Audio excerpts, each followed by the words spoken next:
It began in 1873 as a handful of unofficial foot races held in conjunction with the annual rowing regatta.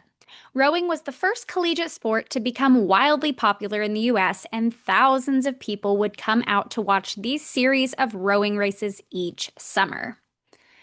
But when the foot races along the shore of the regatta started to get more and more attention, representatives from the universities in attendance wondered if maybe people would actually attend events that were specifically focused on running.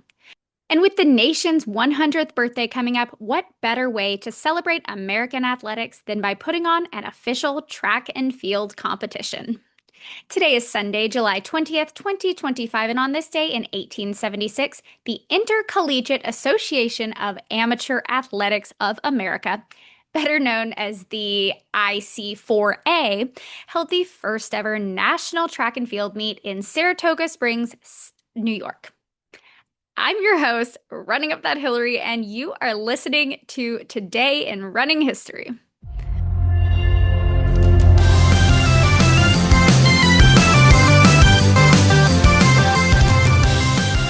Today's episode, and all of the others for that matter, was made possible thanks to my friend Rob on the Run Productions. My good friend Rob Garcia, who many of y'all probably know by his own podcast, Rob on the Run, is the technical wizard behind Today in Running History. So all the visuals you see on YouTube, plus the intro and outro music, deleting all of my errors that I make, and I make a lot of them, and then saving those for everyone's favorite blooper reels at the end of the episode. That is all thanks to Rob.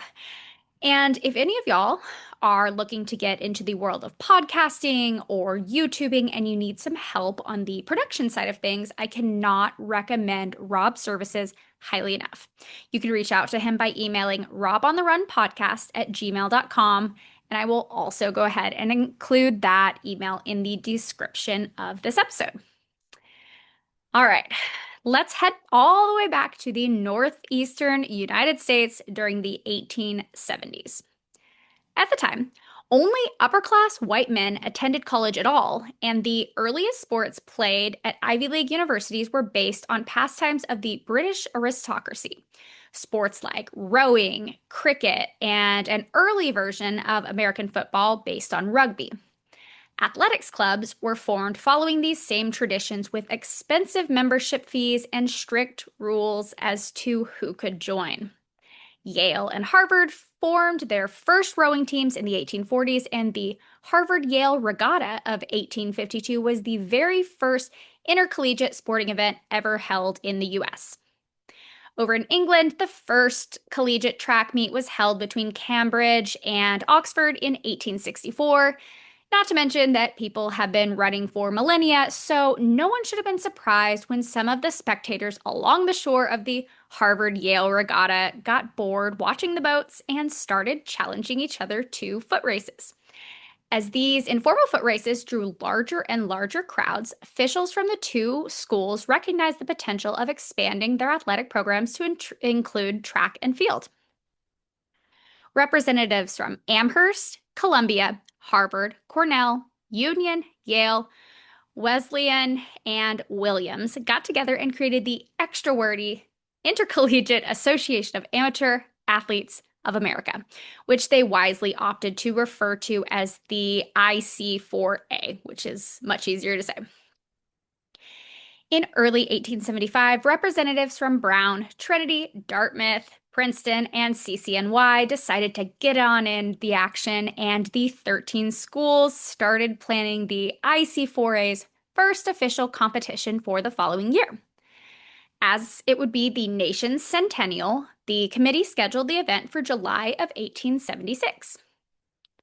The plan was still to have the rowing regatta, but to schedule the track meet for the following day as its own entity. The regatta was set for July 16th, but it was postponed twice due to rough waters.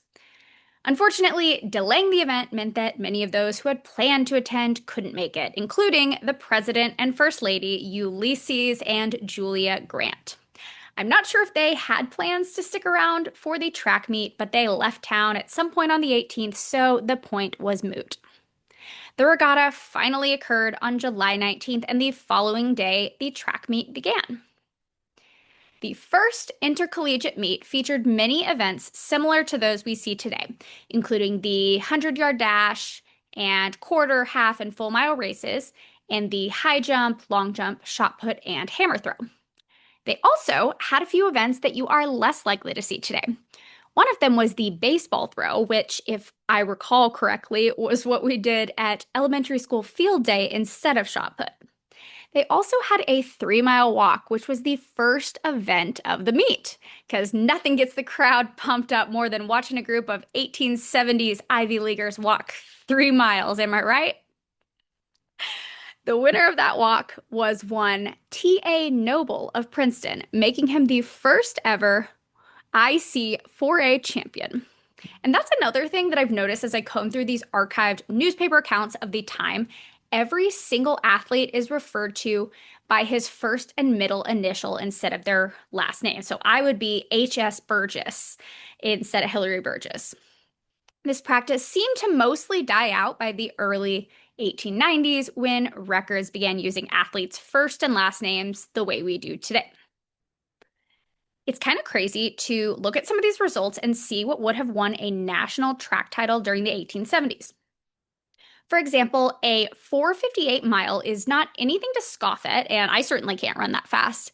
But it's wild to think that a college-age man running at that time would have been the national champion in the mile in 1876, as E.C. Stimson was by running 4:58.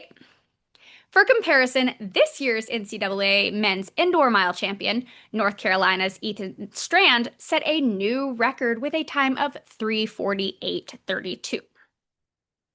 But they didn't know about performance wear or electrolytes at that first track meet back in 1876, plus heavy thunderstorms delayed many of the events. When all was said and done, Princeton University was named the first ever team to win a national track and field title in the U.S. After that inaugural track meet, the IC4A championships became an annual event, and whichever team came out on top won the title of national champion. This lasted until 1921 when the National Collegiate Athletic Association, or NCAA, put on its first national collegiate track and field championships.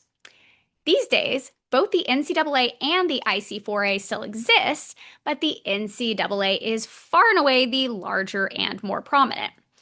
To be honest, I didn't even realize that the IC4A was still around, and I follow track and field much more closely than the average running fan. But that is all I have for y'all today. Thank you so much for tuning in. As always, make sure to like, subscribe, follow, comment, turn on alerts, send to your best friend's nephew's horse, and then tune in tomorrow as we flash forward to the very recent history to talk about the current women's mile world record. I'm your host, Running Up That Hillary, and this has been Today in Running History.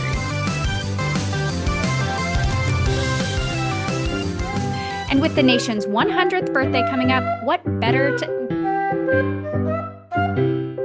All right, we're off to a great start. After that inaugural track meet, the IC4A championships began, and